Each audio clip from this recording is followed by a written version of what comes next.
Bismillahirrahmanirrahim. Assalamualaikum warahmatullahi wabarakatuh. Bertemu lagi dengan saya di podcast Abu Hazim. Alhamdulillah, ini nikmat dari Allah Subhanahu wa taala, dan tentunya semoga antum semua, para penyimak, para pemirsa sekalian, teman-teman sekalian, ikhwah fillah sekalian dimanapun antum berada, semoga tetap dalam keadaan sehat walafiat, ya.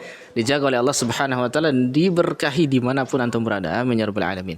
Taib ikhwah fillah dan akhwat fillah sekalian, rahimani wa rahimakumullah. Alhamdulillah nih, ana kedatangan tamu yang masya Allah sekali ini ya. Dari segi postur tubuh lebih tinggi, lebih besar daripada ana ya. Masya Allah. Kita akan berkenalan dengan beliau. Siapakah beliau ini? Langsung saja. Assalamualaikum warahmatullahi wabarakatuh. Waalaikumsalam. Masya Allah. Gimana kabarnya? Alhamdulillah. Alhamdulillah sehat ya. Alhamdulillah. Alhamdulillah. Anda juga sehat ya. Taib, kita akan gali siapa beliau, bagaimana latar belakangnya, dan bagaimana proses perjuangan beliau untuk mengenal Islam dan juga untuk mengenal sunnah. Nah, antum namanya siapa nih? Untuk nama hijrah, ana Solih Abdurrahman. Soleh Abdurrahman, Untuk masya Allah. nama tertulis dari dokumentasi itu Brian pribadi. Brian pribadi. Ya. Oh, itu. Jadi beliau ini namanya Soleh Abdurrahman setelah hijrahnya. Ya. Asalnya namanya adalah Brian pribadi, masya Allah. Ini antum tentunya mu'alaf ya? Alhamdulillah. Mu'alaf, alhamdulillah, masya Allah. Nah, ini beliau masuk Islam ya, sebagaimana antum tahu, antum bisa lihat dari postur beliau, rupa beliau dan sebagainya ini, masya Allah ini. Taib, ikhwan fillah sekalian, kita akan tanya lagi kepada beliau. Nah, boleh nggak berbagi Akh Soleh ini kepada kami, mudah-mudahan jadi inspirasi bagi semuanya tentang proses berpindahnya antum kepada Islam.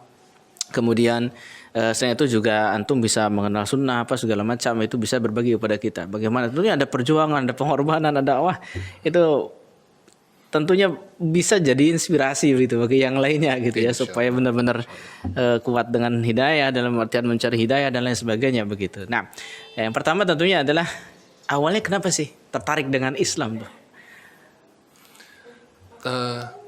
Karena jin, Ustaz.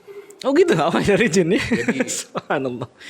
Waktu itu ada ana lagi kerja di salah satu rumah makan kecil, dan beberapa karyawannya itu punya jimat atau semacam pegangan yang lain, dan Iya.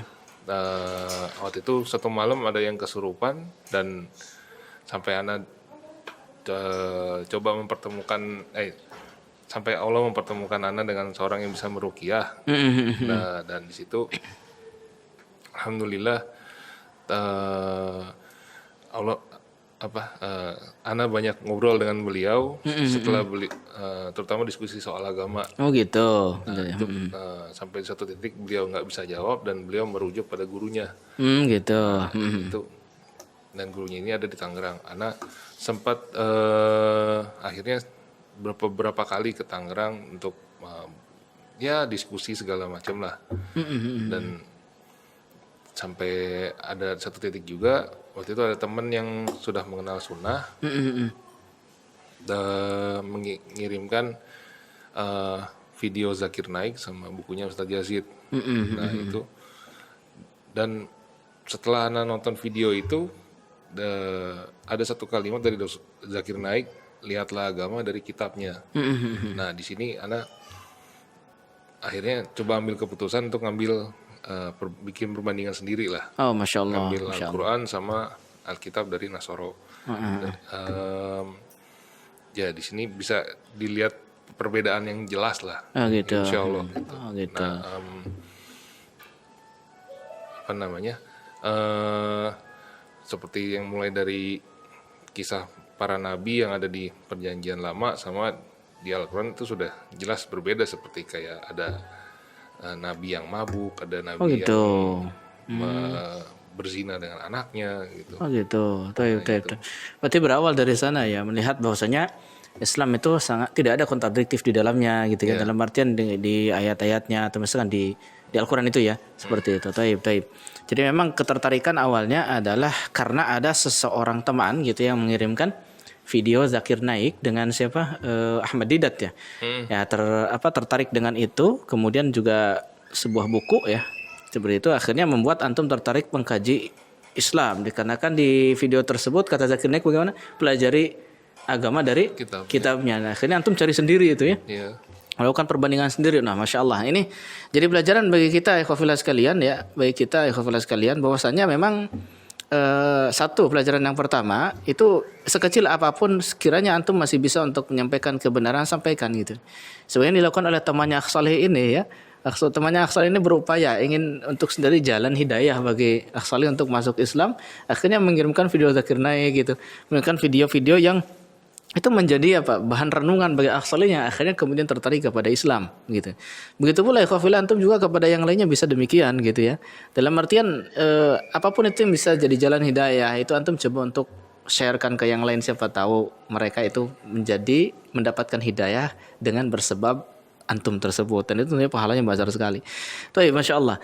Nah, Akh Saleh, terkait dengan tadi antum sekarang alhamdulillah sudah menjadi seorang muslim, yang mana kata Nabi sallallahu alaihi wasallam, qala la ilaha illallah dakhalal jannah, siapa yang mengucapkan la ilaha illallah artinya seorang yang bertauhid, orang muslim itu akan masuk surga. Tentunya mudah-mudahan kita semua bisa masuk surga.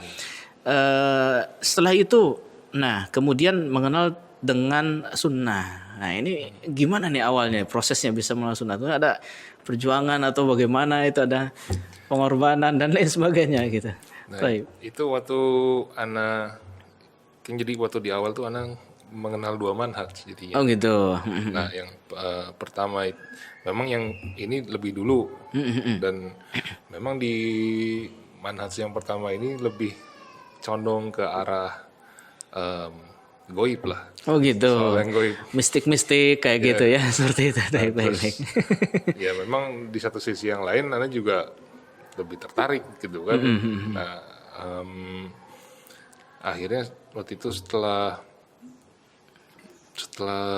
ana khitan, setelah ana khitan itu ana pergi ke Tangerang. Di sana ana 9 bulan kurang lebih. 9 bulan Tangerang. Mostly kebanyakan itu nggak ada pelajaran yang seperti kita pelajari sekarang gitu, nggak ada pelajaran kitab segala macam. Ya alhasil memang karena belajarnya banyak yang goib pun jadi ngaco. Gitu. Pas pulang itu ana sempat mengalami berbagai gangguan lah. Oh gitu. Sampai ana didatangkan psikolog, psikiater. Ana termasuk ke dalam golongan depresi. Oh gitu. Padahal dalam hati ini sehat-sehat aja gitu ya. Sehat aja, cuman denger bisikan aja ini. Berarti emang antum diganggu jin sebenarnya gitu kan? Iya, kata anak teh, kalau Johir mah udah habis lo mah gue. Subhanallah.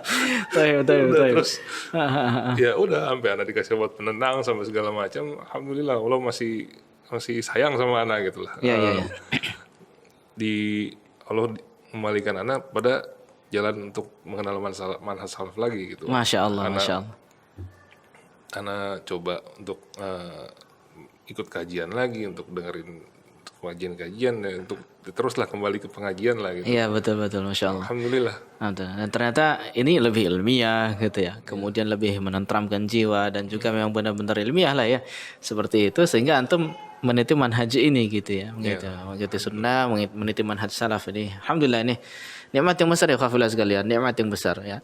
Karena seorang itu di antara nikmat yang paling besar itu dia adalah bagaimana sebagai seorang muslim sekaligus juga seorang yang benar-benar mengikuti sunnah ittiba kepada Rasulullah alaihi wasallam gitu ya. Demikian. Ya.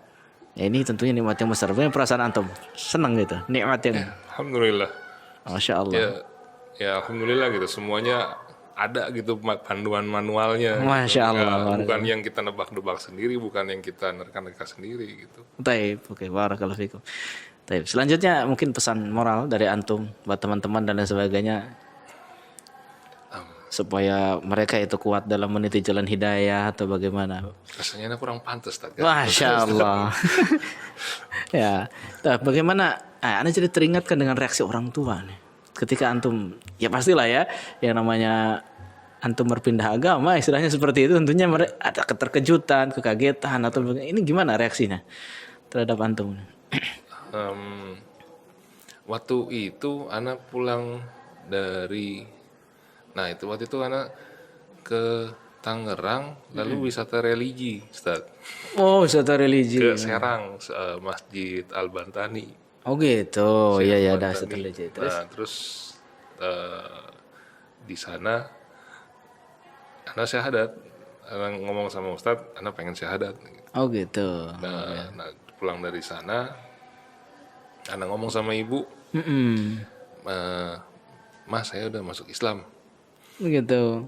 Ya udah nggak apa-apa itu terserah kamu udah besar. Oh gitu. Ya tapi mukanya menunjukkan raut muka yang kurang enak lah. Oh gitu. Ya Terus. nggak apa-apa, yakin? Iya, ya udah. Oh gitu. Jadi sebenarnya tidak ada penentangan terlalu Nggak, gimana nggak enggak ada. ya? Alhamdulillah nggak ada. Alhamdulillah. Memang Allah bukakan ya ashrah sadrahu lil Ya, Islam tuh begitu. secara johir sih enggak lah. Gitu. Ah, secara akhirnya. Yang penting kita nggak tahu lah ya secara batin. Baik. Ya mungkin tentunya memang terkejut juga kayaknya ya. Cuman mungkin lebih apa namanya? Lebih membebaskan antum gitu ya, lebih menghargai antum, menghormati antum mungkin ya. Jadi akhirnya ini alhamdulillah artinya tidak mendapatkan penentangan yang berarti gitu ya. Sehingga lebih mudah. Tapi baru setelah itu kemudian meniti manhaj-manhaj tersebut gitu ya. Baik, alhamdulillah. Baik. Mungkin ya tadi barangkali ya ada hal-hal yang bisa dijadikan motivasi bagi teman-teman, barangkali teman-teman ya apalagi yang sudah berislam udah lama dari kecil ya, kita semuanya dari semenjak lahir gitu kan. Antum pernah pesantren nggak atau pernah mulazamah di satu tempat atau bagaimana sehingga antum benar-benar menunjukkan bahwasanya saya ini mencari hidayah dan benar-benar mendapatkan hidayah dari Allah SWT dengan upaya antum ini, salah satunya gimana? Jadi waktu itu gini, waktu yang anak sudah Allah kembalikan anak pada kewarasan lah. Ya oh rasa. Nah itu anak mulai ngaji sambil kerja lagi lah gitu. Oh gitu. Kerja ngaji, seperti biasa. Terus di saat kerja itu suatu ketika ibu mau membuat jadi BCA Syariah Oh gitu. mengajukan. Ibu di situ ada deposito box, yang mana deposito box ini hanya untuk tahun berikutnya hanya boleh dibuka apabila si pemilik deposit box ini untuk membuka rekening dengan dasar dua, memiliki deposito atau pembelian emas. Nah pembelian emasnya ini bisa dua, bisa dicicil atau cash. Nah, kebetulan ibu milih yang cicil. Oh gitu, hanya gitu. Dan qadarullah atas nama rekeningnya ini nggak boleh sama, harus anggota keluarga yang lain. Oh gitu. Dan dipilihlah anak. Oh gitu, awalnya gitu ya. Nah, dari situlah anak memang di saat proses ini untuk menuju akad gitu ya, itu sulit sekali, Ustaz. Itu Oh gitu. jadi waktu anak lagi kerja, anak diminta di email kontraknya, terus anak mau ngeprint lah gitu, mau minjem printer teman nggak bisa, terus mau ke warnet ke fotokopian, foto mesinnya rusak. Oh gitu. Terus ke warnetnya nggak bisa ngedit.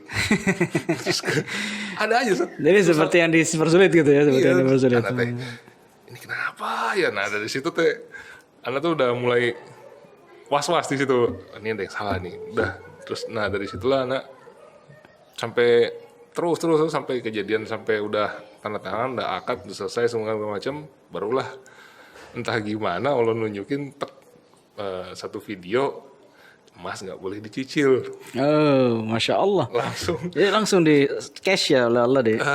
Anak langsung ngomong ke ibu, di cancel mah tolong. Itu bertahun-tahun terus saya nunggu. Masya Allah, luar biasa. Tahu. Nah kemudian